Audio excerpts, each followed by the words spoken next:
Assalamualaikum warahmatullahi wabarakatuh. Apa kabar anak-anakku yang soleh dan soleha? Mudah-mudahan semuanya dalam keadaan sehat walafiat. Hari ini kita akan belajar kembali belajar matematika. Mudah-mudahan semuanya sudah pada siap dan semangat. Nah, pada pagi hari ini kita akan belajar bagaimana caranya membulatkan bilangan pecahan dan persen.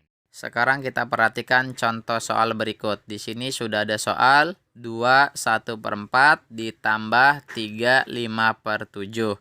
Nah, karena di sini ada dua buah bilangan pecahan campuran, maka kita kelompokkan menjadi 2. Nah, setelah itu kita lihat pada soal yang pertama, yaitu 2 1/4. Nah, pada kali ini kita tidak lagi menggunakan garis bilangan. Mudah-mudahan semuanya sudah paham. Jadi kita cukup bayangkan saja. Karena di sini penyebutnya adalah 4, maka kita tuliskan angka 0, 1, 2, 3, dan 4. Nah, 4 itu atau 1. Nah, maksudnya apa sih angka-angka ini? Nah, sebenarnya angka semua ini adalah angka 1 itu adalah artinya 1/4. Nah, 2 itu 2/4, 3 itu 3/4, dan 4 itu 4/4 atau 1. Nah, setelah itu kita lihat angka satunya. Nah, angka satunya itu adalah lebih mendekati ke angka 0 atau lebih mendekati ke angka 1. Nah, ini kan 1/4. Nah, setelah itu kita turunkan angka 2 yang ada di sini. Kita turunkan ke bawah. Nah, setelah itu kita jumlahkan. Kita lihat 1/4 itu tadi. Nah, di sini lebih mendekati ke angka 0 atau lebih mendekati angka 1. Ternyata lebih mendekat ke angka 0. Maka 2 tambah 0. Nah, setelah itu kita lihat angka 3-nya. Angka 3-nya kita turunkan kembali. Ditambah. Kemudian lihat penyebutnya. Karena di sini penyebutnya adalah 7, maka kita tuliskan angka 0 sampai 7. Nah, sama kayak tadi, sebenarnya ini adalah pecahan, yaitu pecahan 1/7, 2/7, 3/7, dan seterusnya dari pecahan yang kedua. Nah, setelah itu kita lihat angka pembilangnya, itu pembilangnya adalah angka 5. Maka angka 5-nya ini kita bulatkan atau kita kurung, dalam kurung. Nah, setelah itu kita lihat angka 5 ini lebih mendekati ke angka 1 atau lebih mendekati ke angka 0. Nah, setelah itu kita tuliskan hasilnya di sini. Nah, ternyata 5/7 itu lebih mendekati ke angka 1. Maka kita jumlahkan.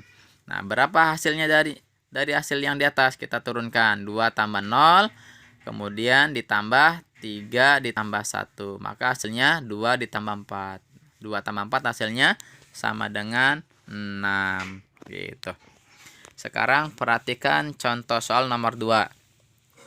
Di sini ada soal 4 ditambah 3 2/3. Nah, sama kayak yang pertama, kita kelompokkan menjadi 2 bagian. Nah, karena di sini angka 4-nya tidak ada pecahan, maka tinggal kita tuliskan saja. Tinggal kita turunkan. Nah, setelah itu 3-nya kita turunkan kembali, ditambah. Kemudian 2/3. Lihat penyebutnya. Karena penyebutnya adalah 3, maka kita tuliskan angka 0 sampai 3. Nah, semuanya tergantung kepada penyebutnya. Kalau di sini penyebutnya 3, maka kita tuliskan angka 0 sampai 3. Ya. Setelah itu kita lihat pembilangnya. Pembilangnya adalah 2. Maka 2-nya kita dalam kurungin, kita bulatkan. Nah, setelah itu kita lihat 2 ini lebih mendekati angka 0 atau lebih mendekati ke angka 1. Nah, ternyata 2 itu lebih mendekati ke angka 1, sehingga 2/3 itu sama dengan 1. Sehingga kita jumlahkan 4 ditambah 3 tambah 1 sama dengan 4 tambah 4. 4 tambah 4 sama dengan 8. Gitu. Ini hasilnya kita tuliskan nanti di sana ya. Sekarang perhatikan contoh nomor 3. Di sini ada soal 4 5/9 dikurangi 1 3/6. Nah, kali ini operasinya adalah pengurangan. Nah, pada operasi pengurangan kali ini caranya hampir sama dengan operasi penjumlahan. Nah, kali ini kita sama tidak menggunakan garis bilangan. Sekarang tinggal kita lihat saja sebenarnya 5 ini lebih mendekati ke angka 0 atau lebih mendekati ke angka 9 atau 1 gitu. Nah, kemudian 1 juga sama yang 3/6. Kemudian tinggal kita tuliskan. 4 ini kita turunkan. Kemudian 5/9 itu lebih mendekati ke angka 1. Kemudian 1 itu kita turunkan kembali.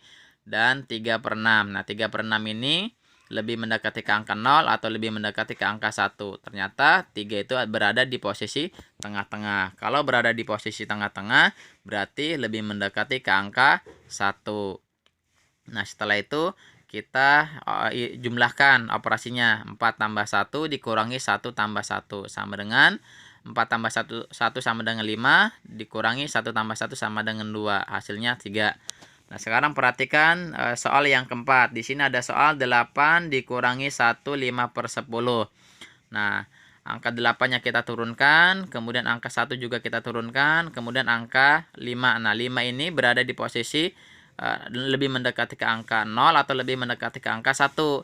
Nah, seperti yang tadi, ternyata 5 itu berada di posisi tengah-tengah. Kalau berada di posisi tengah-tengah berarti kita lebih mendekati ke angka 1. Sehingga kita hitung tinggal dikurangi 8 kurangi 2 sama dengan 6.